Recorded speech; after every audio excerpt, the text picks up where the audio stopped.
जय हिंद। मैं हूं योगी और आप देख रहे हैं योगी ट्यूशन सेंटर। हमने शुरू की है अरिहंत सामान्य हिंदी की सीरीज, जिसमें अभी तक हम 22 अध्याय कर चुके हैं।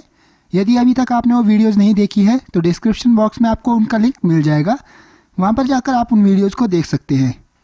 इन वीडियोस की पूरी प्लेलिस्ट आपको ऊपर दिए गए आई बटन पर क्लिक करके मिल जाएगी, वहां पर जाकर आप उन्हें देख सकते हैं।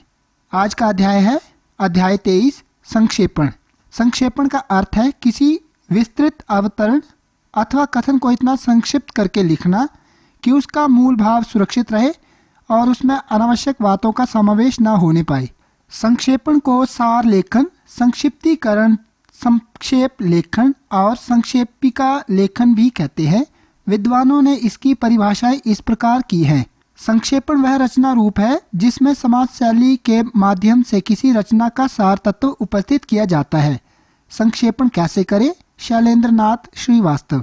किसी विस्तृत अवतरण से अनावश्यक एवं अप्रासंगिक बातों को हटाकर उसके महत्वपूर्ण तथ्यों को लगभग 1/3 शब्दों में व्यक्त कर देना सार लेखन या संक्षेपण कहलाता है। सामान्य हिंदी, डॉक्टर केशव दत्त रूवाली। किसी सविस्तार विवरण, सविस्तार व्याख्या, वक्तव्य, पत्र व्यवहार लेख इत्यादि में तथ्यों और निर्देशों के ऐसे संयोजन को संक्षेपण कहते हैं, जिसमें असंबद्ध, पुनरावृत्त, अनावश्यक बातों का त्याग और सभी अनिवार्य, उपयोगी तथा मूल तथ्यों का प्रवाहपूर्ण और संक्षिप्त संकलन हो। आधुनिक हिंदी व्याकरण और रचना, डॉक्टर वासुदेव नंदन प्रसाद। इन सभी परिभाषाओं से स्पष्ट है कि संक्षेपण अपने आप में एक पूर्ण रचना है। उसे पढ़ने सुनने के बाद मूल को पढ़ने सुनने की आवश्यकता नहीं रह जाती, क्योंकि इसमें सभी प्रमुख तथ्यों का समावेश और अनावश्यक अप्रासंगिक बातों का त्याग होता है। इस प्रकार कम शब्दों में अधिक विचारों को सरल, स्पष्ट और सुबोध शैली में प्रस्तुत करना ही संक्षेपण है। हिंदी में सारांश, भावार्थ, आशय और मुख्यार्थ आदि संक्षेपण से मिलते जुलते शब्द प्रचलित है। सामान्य रूप से ये सभी शब्द समानार्थी है, लेकिन इनके स्वरूप में सूक्ष्म अंतर है। संक्षेपण के स्वरूप को स्पष्ट करने के लिए इनमें अंतर प्रस्तुत है। संक्षेपण और सारांश। संक्षेपण और सारांश में मूलतः भेद है। संक्षेपण मूल अवतरण का 1/3 होता है, जबकि सारांश में उसकी मुख्य बातों को संक्षेप में लिखा जाता है। सारांश में हम 10 पृष्ठों की कहानी को 10 वाक्यों में भी प्रस्तुत कर सकते हैं, जबकि संक्षेपण में उसकी सभी आवश्यक बातों को संक्षेप में प्रस्तुत किया जाता है। अतएव इसमें पूर्णता, स्पष्टता और संक्षिप्तता होती है। संक्षेपण और सारांश का अनुपात क्रमशः 3:1 और 10:1 माना जाता है। संक्षेपण और भावार्थ। संक्षेपण और भावार्थ दोनों में ही भावों और विचारों को संक्षिप्त रूप में प्रस्तुत किया जाता है। संक्षेपण की अपनी सीमाएं निश्चित है। यह सदैव मूल अवतरण का 1/3 भाग ही होगा, अतः इसमें शब्द गणना की आवश्यकता होती है। भावार्थ संक्षेपण की तरह अपनी सीमाओं में जकड़ा हुआ नहीं होता है, अतः इसमें शब्द गणना की आवश्यकता नहीं होती है। भावार्थ की शैली मूल अवतरण की शैली के निकट होती है। इसमें यदा कदा प्रत्यक्ष कथन भी होता है।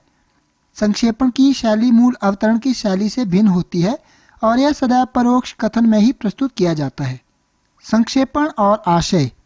आशय में गूढ़ बातों का स्पष्टीकरण किया जाता है, अतः इसकी सीमा निश्चित नहीं होती है। आशय मूल रचना से छोटा हो सकता है, बराबर भी हो सकता है और आवश्यकता अनुसार बड़ा भी हो सकता है, क्योंकि इसमें मूल बातों का आशय पूर्णतः स्पष्ट होना चाहिए। संक्षेपण 1/3 ही होगा। संक्षेपण और मुख्यार्थ। मुख्यार्थ की सीमा सारांश से भी छोटी होती है। इसके द्वारा किसी रचना का सार 2-1 वाक्यों द्वारा प्रस्तुत कर दिया जाता है। इस प्रकार का संक्षेपण सारांश, भावार्थ और आशय में सबसे छोटा है, लेकिन संक्षेपण अपनी 1/3 लक्ष्मण रेखा का त्याग नहीं कर सकता। संक्षेपण के लिए महत्वपूर्ण अनुदेश। संक्षेपण के लिए मूल अवतरण को एक या अनेक बार पढ़कर अच्छी तरह समझ लेना चाहिए। पढ़ते समय अवतरण की आवश्यकता एवं महत्वपूर्ण बातों को रेखांकित कर लेना चाहिए। रेखांकित अंशों को एक बार पुनः पढ़कर संक्षेपण का प्रथम प्रारूप तैयार करना चाहिए। जब संक्षेपण का प्रथम प्रारूप तैयार हो जाए तो उसकी तुलना मूल अवतरण से कर ले। यदि उसमें कोई महत्वपूर्ण बात छूट गई हो तो उसे समाविष्ट कर लेना चाहिए। यदि उसमें कोई अनावश्यक बात आ गई हो तो उसे निकाल देना चाहिए।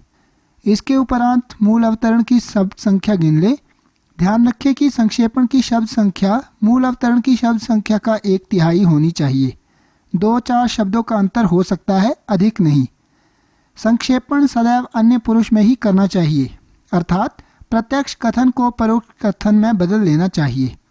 संक्षेपण में जहाँ तक हो सके मूल अवतरण के शब्दों को नहीं लेना चाहिए। यदि किसी आवश्यक शब्द का पर्याय ना मिल रहा हो तो उसे मूल रूप में ही ले लेना चाहिए। संक्षेपण की भाषा सरल, सुस्पष्ट, शुद्ध एवं क्रमबद्ध होनी चाहिए। संक्षेपण के लिए मूल अवतरण में आए हुए अनेक शब्दों के स्थान पर एक शब्द का प्रयोग करना चाहिए। इनके प्रयोग से भाव संक्षिप्त एवं सारगर्भित हो जाता है। मूल भाव के अनुरूप शीर्षक का चयन कर लेना चाहिए। शीर्षक यथासंभव संक्षिप्त, प्रभावी एवं मूल अवतरण की आत्मा को प्रकट करने वाला होना चाहिए। शीर्षक चयन के उपरांत संक्षेपण का अंतिम प्रारूप लिखना चाहिए। प्रारूप लिखने से पहले ऊपर शीर्षक लिखना चाहिए। इसके बाद संक्षेपण प्रस्तुत करें। संक्षेपण के नीचे मूल अवतरण की शब्द संख्या और संक्षेपण की शब्द संख्या लिख देनी चाहिए। संक्षेपण के भेद। संक्षेपण के 2 भेद हैं। 1 पत्राचार मूलक संक्षेपण, 2 स्वतंत्र विषय मूलक संक्षेपण। 1 पत्राचार मूलक संक्षेपण। पत्राचार मूलक संक्षेपण में पत्र व्यवहार का संक्षेपण किया जाता है। यह पुनः 2 प्रकार का होता है। 1 तालिका संक्षेपण, 2 प्रवाह संक्षेपण। उदाहरण 1 पत्रांक 336/V अनु बटा B1/37 क 565/12 बिहार सरकार, वित्त मंत्रालय, विधानसभा सचिवालय, पटना, दिनांक 17 जनवरी 2012। प्रेषक SP महतो, सचिव, वित्त मंत्रालय, भारत सरकार, नई दिल्ली। विषय अतिरिक्त अनुदान देने हेतु। महोदय, राज्य मंत्रिमंडल के एक निर्णय के अनुसार मुझे यह कहने का निर्देश हुआ है कि इस वर्ष माननीय प्रधानमंत्री भारत सरकार के जवाहर रोजगार योजना कार्यक्रम को लागू करने में राज्य सरकार का निर्धारित धनराशि से अधिक व्यय हुआ है। अभी ग्रामीण विद्युतीकरण, पेयजल और अनुसूचित जाति, अनुसूचित जनजातियों के आवास की योजनाओं का कार्य अपूर्ण है। इन्हें पूर्ण करने के लिए राज्य सरकार को 3 करोड़ रुपयों की आवश्यकता है। यदि केंद्र सरकार यह अनुदान राशि प्रदान कर देगी तो हमें अपनी योजनाओं को पूर्ण व सफल बनाने में सहायता मिलेगी। इस संदर्भ में आप हमें केंद्र सरकार के निर्णय से यथाशीघ्र अवगत कराने का कष्ट करें। भवदीय हस्ताक्षर SP महतो, सचिव। उदाहरण 2 पत्र संख्या वित्त अनु 3/64-E/215/12 भारत सरकार, वित्त मंत्रालय, वित्त भवन, नई दिल्ली, दिनांक 4 फरवरी 2012। प्रेषक रामेश्वर चतुर्वेदी, सचिव, सेवा में सचिव, वित्त मंत्रालय, बिहार सरकार, पटना। महोदय, आपके पत्र संख्या 336/V अनु बटा B-1/37 क 565/12 दिनांक 17 जनवरी 2012 के संदर्भ में मुझे यह कहने का निर्देश हुआ है कि आपने केंद्र सरकार से 3 करोड़ रुपयों की अतिरिक्त अनुदान राशि की मांग की थी। उसका निर्णय अभी केंद्र सरकार के विचाराधीन है। इस संदर्भ में अंतिम निर्णय होने पर आपको अवगत करवाया जाएगा। भवदीय हस्ताक्षर रामेश्वर चतुर्वेदी, सचिव।